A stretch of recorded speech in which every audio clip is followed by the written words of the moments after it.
pace. I mean, ticks all the boxes, mate. You know what I mean? For me, I've at the moment, Lee Griffiths starts it over Dembele until Dembele comes back to the fore. Or we've seen Brendan play 2 up front, and it's worked. So, you know, big bag of tricks there, and this is what I love about Celtic at the moment. This is what I love about Brendan at the moment. You don't know what you're going to get. You know, they can mix it up and they can chuck different people in, and that's a sign of a strong team. And what also has been great is the defensive partnership of Simonovic and Boyata. I know we talked at length last week about how, you know, if one of them's out, we've got a problem, but they have been fantastic in the last couple of games, and it's just been great to see them come through. I want to talk about the first Rangers goal. Well, Rangers just, what was that defence doing for that was ridiculous.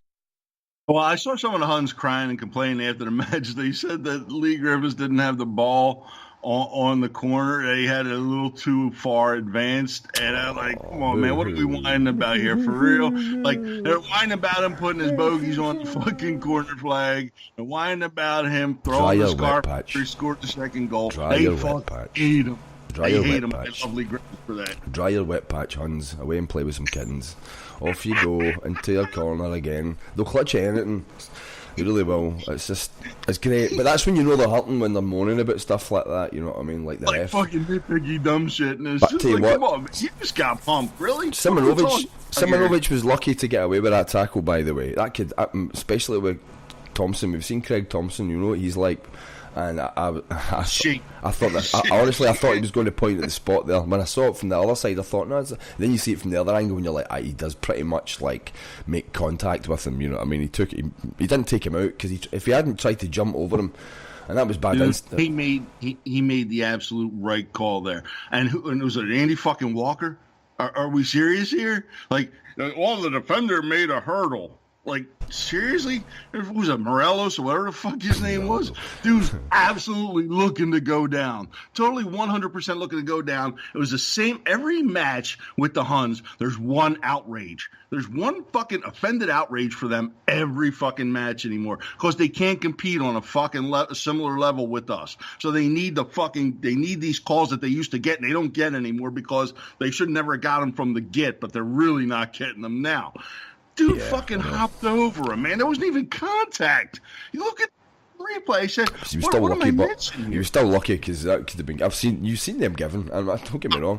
I'm not saying the ref made the wrong call or anything, but you've seen them given, especially in the Rangers games. You know what I mean? Like, it would just point to the spot. It doesn't take much, so it was good. It was good to see. Yeah, it was nice to see, because, oh my God, I mean, like you said, Craig Thompson. The fucking guy, I think I'm starting to figure this fucking dude out a little bit. I remember the match at Hamden back in the day when it was the fucking game where Bruni pointed at the scoreboard and did the little ooh face. And that was the game where we had where Thompson should have waved for them. We had possession of the ball, play on. He had Bruni had Griffiths in the clear and walking in on goal, and he pulls the whole thing back. That seems to be his fucking move. He doesn't seem to be very good at giving possession to the team that has it and fucking should be just playing the fuck on. But I'll give him this. He like you said, he could have fucking called that in a heartbeat. Oh, easy. On that in the box. And he didn't. He saw what everybody else saw. There was no contact. It was like the Jozo thing last year with fucking Kenny Miller. Where was the contact? The contact came after the ball hit Jozo's foot, and Kenny Miller ended up going fucking flying through the air, and Jozo's got his arms up to cover himself. The contact came after the ball made contact with Jozo's foot. There you go, mate. Legitimate call. There's no foul. There's no foul in either case. I'm not going to argue. That's it. It's done. But it's still fantastic, because the outrage from them. Now, did you see the outrage after Griffiths scored? Did you see the reaction? Did you see the amount of stuff they get thrown on the pitch?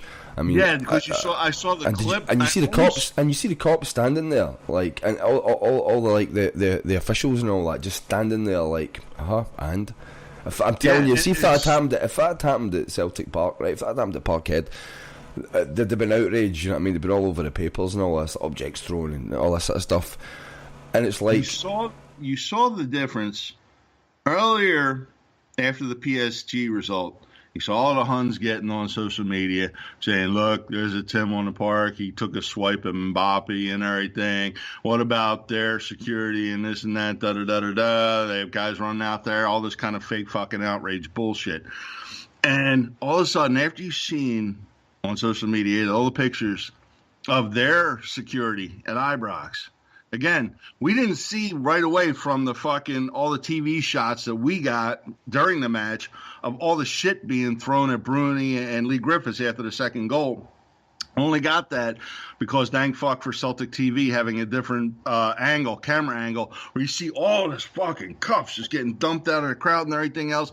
You see all this shit being thrown. Bruni picks up a pound coin and shit and does a coin toss on his wrist before Craig Thompson laughed and took it from him. It's funny that they made such a big deal about the Mbappe thing, and then we get a match with them, and we're fucking kicking their dicks in, and all of a sudden it's like, oh, it's okay to throw shit. Oh, it's okay to be an asshole. Apparently it is. It's okay now to throw stuff in Scottish football because the police won't do it and the officials won't do it, and our club won't say anything either. And you saw the pictures afterwards. I don't understand. Why does you saw the pictures? Go ahead, man. I'll let you go. That was a battle there. I won. Yes, I get to talk. I don't understand, but right, if you've got like objects getting thrown at the players, right? I mean, if I hit somebody in the eye or something like that, I mean that's serious business. I don't understand why the club don't come out. Why don't Celtic come out and say we are concerned? Blah blah blah blah blah. Nothing's done. It's just pathetic the stuff that they're allowed to do. I mean, act like animals, and then the constant pedo chants through the whole stadium. The whole fucking match. The whole match. But hold on. That's because you get no songs, but why you get no songs? So they want to chat about paedophiles. I don't get it. There's something, and that's why I'm happy to continue to pump them. Dude, they're fucking degenerates, and that's the be all end all. I told you, you had all that shit that went on with Penn State football and everything. You don't hear fucking anybody talking about that in college football games, singing shit, nothing. No, of course not. It's sick. It's the sick fucking animals that sit there and get their jollies off of that shit for that fucking support, man. Oh, man. That's a whole different mindset. I told you, when I started supporting they'll never stop unless somebody pulls them up. I never even heard of shit like the stuff that their fans do, man. They're fucking just straight up scumbags. I mean, I've heard some pretty bad chants over the years, like from English football and all that. Like they'll chant on anything. You know what I mean? And you watch when Kyle Lafferty goes out to play, he's going to get a roasting for his gambling addiction. Like you can't. As soon as anything comes out, fans will they don't give zero fucks are given on the terraces, and it's still more or less the same. But look. In a way, it's kind of pathetic because they don't have any songs. You know what I mean? Like, we're coming out with new songs every other fucking month. You know what I mean? Like, we sing about what we love, and then the tifos. Did you see the collection of the Union Bears displays over the recent times? Yeah, talk about that in a second. Dude, that was I've seen stuff in my kids' primary school that would put that to shame, man. It looks like it's been done by like a collection of just. I don't know, man. Just what is wrong with them, man? When you look at the stuff that we've done for like Tommy Gemo, and like even like that one where it was like one true faith, and it was like all the legends from Celtic. So it was like Jock Stein and Tommy Gemo, and like all of them, perfect artwork, looking really cool. And you see them with the big plastic see-through. Fuck, I don't know what that was, man. Why and see-through as well? Who does a see-through one? Because I mean, there's something wrong with them. Somebody needs to have a word in there. Say, look, guys, if you're going to do banners, I mean, if I was at that club, I'd say, look, your displays are shite, boys. Whoever's doing this needs to fucking stop. First of all, that's not a rip on Davey Cooper. That's a rip on the fucking. No, not at all, man. No, I would never rip on. Use a strong hand to draw with, not the opposite hand. No, not at all. Hold on. I just wanted to say we were talking about the things getting thrown at Lee Griffiths and Bruni, and I sat there and I watched all that shit, and I didn't see it the initial time. I saw it in the highlights afterwards, and I thought to myself afterwards, seeing Twitter and everything, and all their security, like giving like Celtic fans the finger, dude. They had 3 fucking guys protecting the goalposts. Like, are you fucking kidding me? This is where the Huns management is at. They don't give a shit about Celtic players or anybody on the pitch being protected Just as long as we don't look stupid and have our goalposts have a scarf put on them. I know, it's sad, isn't it, man? Safety, right out the fucking window, dude. That's sacrilege to them, but you know what I mean? That's like taking a piss on the corner flag, man, and blessing yourself at the same time. It just... Dude, the one security guy, somebody threw a scarf from that end onto the fucking goal. Was that the Broomloan or whatever the fuck it is? Threw a scarf onto the goal, and it kind of hung up on the goal. And the security guy stomped over there with this big pissed look on his face, yanks the Celtic scarf and fucking throws. And I was like, look at these motherfuckers, man. They don't give a shit about the Celtic players. They don't give a shit about the Celtic support. All they give a fuck about is not looking stupid. That's all they give a fuck about. They hate it when we're there and winning. That's a nightmare for them. Did you see the steward giving the finger to the Celtic support? They hate it, mate. But getting on to what you said about the banners, how about the fucking banner with the 3 letters emblazoned upon your grave, man? Rest in peace, brother. Classic. Dude, I was howling. I'm watching on TV, and it was like that clip of...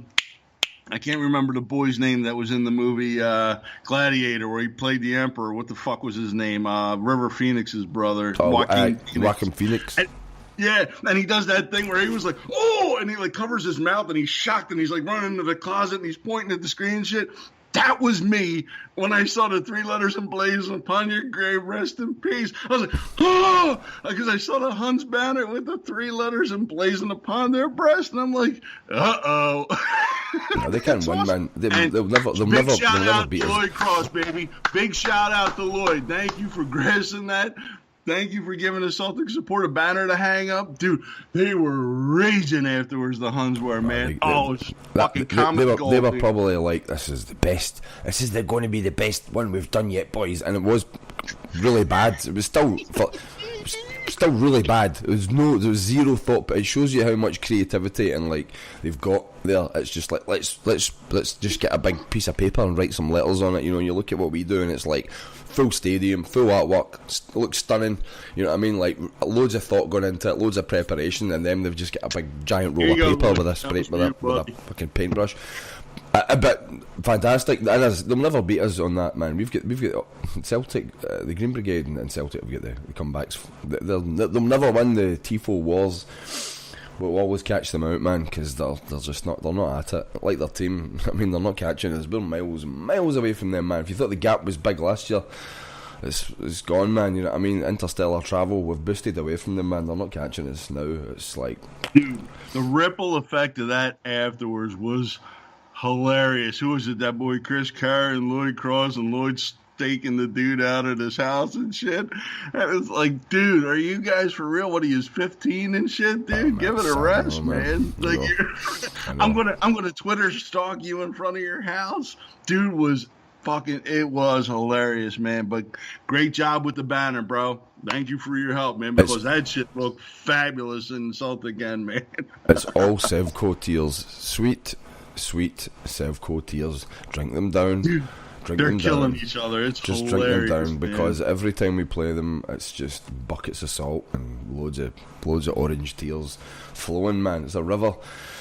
So that was so it was great. I was brilliant, man. It was so good just to see that get squared away. And as I thought, there'll be a couple of goals in it. There was. So that was part 1 of my prophecy. Now we move on to part 2 of the prophecy.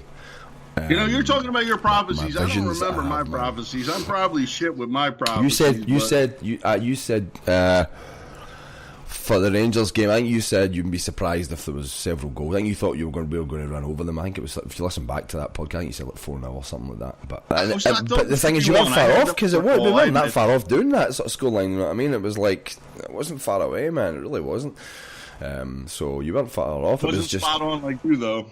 No, mate, but that's what I'm saying. Once you I mean, I've been, the bookie killed, dude. Maybe it's this cold or something. Maybe it's this flu. It's given me like some sort of focus into the future. But then Anderlecht, you know, with the build up to the Anderlecht game, it was funny. I listened back to our episode, and I was reading everything going up, and I was like, oh man, this is probably going to be quite tricky after all. But then I kept saying, no man, these guys are not. This is not the same team. They've lost a couple of key players, and they're on a shite run of form. And they're for me, they're a nothing team in Europe. You know, in terms of European football, you know, much bigger side than Anderlecht. Absolutely, 100%. And if we play to the ability that we have, but it all came down to Brendan. I really believe in Brendan Rodgers. You know, I think if everybody does. It's not really a surprising statement to say, but